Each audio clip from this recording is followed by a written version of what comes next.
With Anthony Albanese still locked in a standoff with the government over tax cuts, Shadow Cabinet decided to propose a compromise of sorts. This is a genuine approach by Labor, a constructive approach.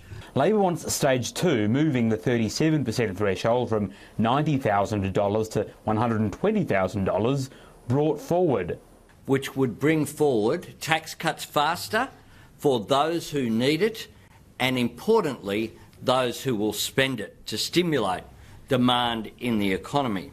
Labor says the compromise would cost less than $3.7 billion and is prepared to pass Stage 1 and 2 of the government's tax cut plan if a vote on the final, most contentious stage is put off. Stage 3 should be deferred. It's off in the never-never. There's no rush. Those tax cuts wouldn't kick in until 2024. If he keeps getting elected in 2024-25, he can implement it. Why is it that the Labor Party can only think just a few weeks ahead, a few months ahead, rather than actually support a plan that's about reform for the future? We'll be putting that bill into the Parliament just as we put it to the Australian people, just as we outlined it into the budget.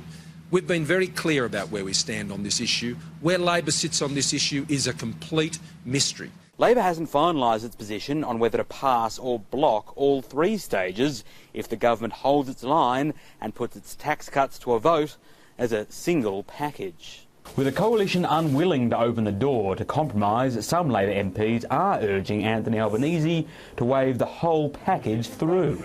If we can't force the decoupling and the government wrongly insists on leaving the package as one, our only option is to support all of it or support none of it. And again, the latter option would deny low and middle income earners much needed tax relief.